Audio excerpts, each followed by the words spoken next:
Hey, what's up guys? Today I'll show you a horror film, Jack Frost, Part 2, Revenge of the Mutant Killer Snowman. Spoiler ahead, watch out and take care. The movie begins with Sheriff Sam talking to a psychiatrist about his traumatic experience with the psychotic killer Jack Frost in the previous episode. But instead of helping Sheriff Sam, the psychiatrist laughs at him and tells him to stop being so delusional. In the next scene, two men are seen digging up a grave in the middle of the night. They dig the grave and retrieve the antifreeze solution from the containers. Later, a couple of scientists pour out the antifreeze into a large container and try to revive the snowman Jack Frost. After trying for a long time, the two scientists give up for the day and head out. Not long after, the janitor comes in and pushes a coffee mug into the large container of antifreeze. The caffeine in the coffee initiates a chain reaction and successfully revives the snowman unexpectedly. The snowman bursts out from the tank, and the explosion sends a piece of glass flying right into the janitor's mouth and kills him. Then the snowman converts into water form and leaves the lab through a small drain. The next day, Sheriff Sam's wife forces him to attend his friend's marriage, as he had promised to be the best man at his wedding. The group reaches the private island, and the hotel owner greets them. The owner introduces himself as Colonel Baldy and tells them that he had already prepared the rooms for their three-way hormone let-go session. Sheriff Sam's wife gets surprised after hearing this and proceeds to go inside. In another part of the sea, we are shown two men stranded on the sea. One of them gets hungry and looks into the icebox, but finds only one carrot. Since there is only one carrot, both the men begin to fight. In the process, one of them gets thrown out from the boat, and the other celebrates. But since his friend doesn't get out of the water, he stops celebrating and begins to search for him. Suddenly, he gets stabbed by an icicle and dies on the spot. Later that night, everyone is seen enjoying the party on the private island. The carrot reaches the island and looks at everyone partying. Then we get to see three girls named Ashley, Paige, and Rose searching for men to let go of their immature hormones, and the bartender suggests they meet the two guys named Sean and Mike standing behind them. The three girls find the two young men attractive and proceed to talk to them. Sheriff Sam is seen sitting in a corner all by himself and thinking of the past traumatic days. His friend Captain Fun comes in and tries his best to cheer him up. Captain Fun succeeds, and everyone begins to have a karaoke party. After the party, the three girls are seen waiting for the two boys. Ashley gets up and goes to gather charcoal for the campfire. To her surprise, she finds a few charcoal blocks lying on the ground and begins to pick them up. The snowman from the top releases his long icicles and tries to kill her with them. But Ashley dodges it, and this continues for quite some time. The snowman finally gets pissed off and releases a piece of huge ice in the shape of an anvil, crushing her to death. Noticing that Ashley has been missing for a long time, Paige goes in search of her. Paige gets horrified at Ashley's crushed up body and tries to run away. But unfortunately, she steps on an icicle protruding from the ground and falls, getting impaled by multiple icicles. Now the snowman begins to scare the shit out of Rose, and Rose takes up a pair of tongs to defend herself.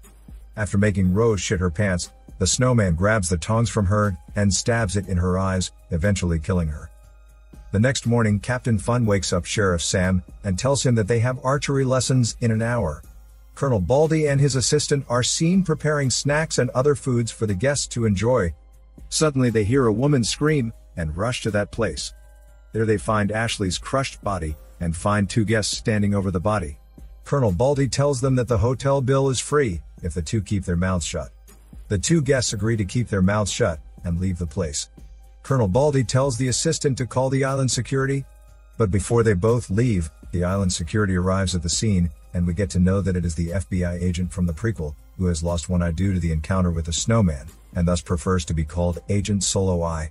Agent Solo Eye tells them that this is the third murder on the island. Sheriff Sam arrives at the scene and asks them about the murder. Agent Solo Eye tells Sheriff Sam that there is a murderous coconut shark on the island and tries to cover up the fact that there is a murderer. Sheriff Sam believes him and recognizes Agent Solo Eye from the prequel. After successfully covering up a murder, Colonel Baldy and his assistant go to his office to call the main authorities. But they find the call not going through, so they decide to check the communications box. The assistant opens up the box and finds it to be flooded with water. Then Colonel Baldy gathers up the hotel staff and tells them to stay quiet. Later that day, a photographer is seen taking pictures of a model named Ms. Bikini. They take a small break until the photographer puts in a new reel. The snowman slowly sneaks up behind and thinks of spreading his cold hormones. The photographer finishes putting in a new reel and tells Ms. Bikini that her tiny spiky things are not good enough. So the photographer goes to the icebox to grab some ice. Since it's a good opportunity to satisfy his cold hormones, the snowman goes into the icebox. The photographer takes an ice cube and hands it to Ms. Bikini to make her tiny spiky things spiky again. After using the ice cube, Ms. Bikini throws it away. This makes the snowman a little bit angry, but as soon as Ms. Bikini asks for a cold coffee, the snowman loses his anger and gets ready to go into the coffee cup. The photographer prepares Ms. Bikini a cold coffee and gives it to her. Then Ms. Bikini begins to slowly taste the ice cube and move it around her mouth. But soon as Ms. Bikini finishes, she chews the ice cube, and this makes the snowman lose his temper. The photographer puts a scarf on Ms. Bikini and tries to take a picture of Ms. Bikini. But as soon as he clicks the shutter, Ms. Bikini's head explodes into a million pieces. The photographer gets shocked at the scene, and the snowman transforms behind him and begins to attack him. Eventually, the snowman kills the photographer by stabbing the carrot in his eye. Sheriff Sam is seen practicing archery when he hears the photographer's screams and tells it to his wife. But his wife dismisses him, saying that it might be an octopus having an 8-way hormone let-go session. Agent Solo I meets up with Sheriff Sam from behind and tells him to come to the lobby. The two men catch up after a long time and then talk about the murders that have been happening around the island. Later that night, there is a costume party, and everyone attends it in various costumes. Sheriff Sam suddenly hears the snowman speaking and follows the voice. After some time running around the island, Sheriff Sam spots a carrot on the ground. In the background, we see someone in a snowman costume sneak up on Sheriff Sam. Sheriff Sam manages to hear the person sneaking up and hits him on the head using an oar. Captain Fun reaches the spot and unmasks the person, only to find it to be Colonel Baldy. In the next scene, Sheriff Sam is seen apologizing to Colonel Baldy for mistaking him as the snowman and beating him. Sheriff Sam's wife gets pissed off while hearing him talk about the snowman. Later that night, when everyone is sleeping, a woman nicknamed Big Mountain goes all alone to the pool to practice her breaststroke. Big Mountain removes her clothes and dives into the pool. After some time, a snowman arrives at the pool and decides to teach Big Mountain how to do a breaststroke properly. So he freezes up the top layer of the pool and traps Big Mountain inside. Big Mountain tries to free herself from the pool, but unfortunately, her two mountains are too heavy to be dragged away in time, so she drowns in the pool very soon. After killing Big Mountain, the snowman walks up to the bar and freezes up the entire island. The next day, Sheriff Sam wakes up and finds it snowing on the island. To his shock, he finds everyone playing snowball fights. This makes Sheriff Sam confirm that the snowman is still alive.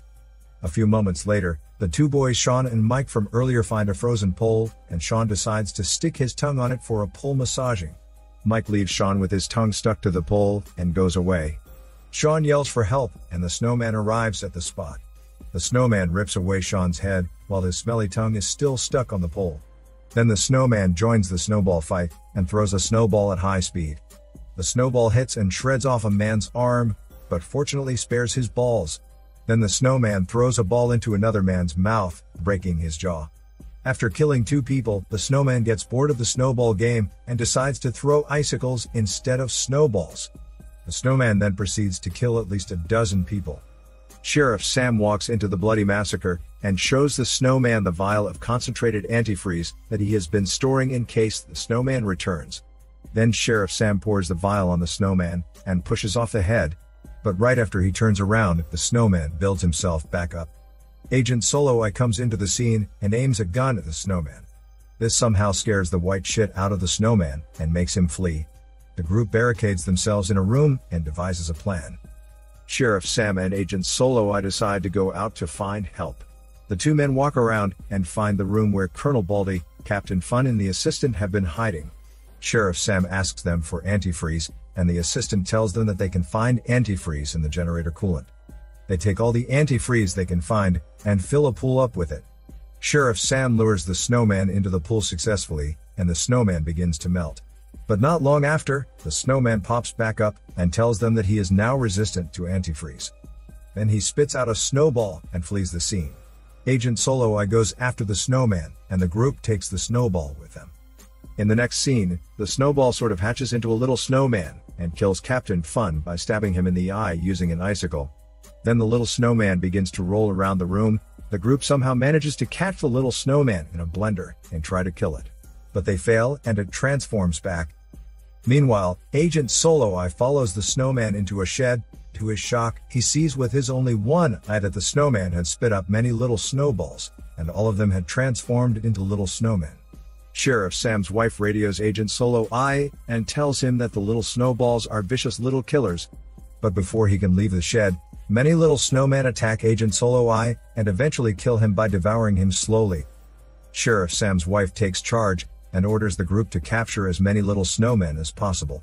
The little snowmen begin to eat the bodies of the dead tourists. During the search, Colonel Baldy comes across a large group of the little snowmen and flees the scene to escape from them.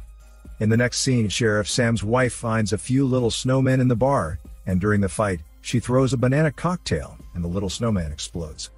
Now realizing that the snowman had absorbed some of Sheriff Sam's genetics in the prequel, Sheriff Sam's wife orders everyone to make a bunch of banana smoothies.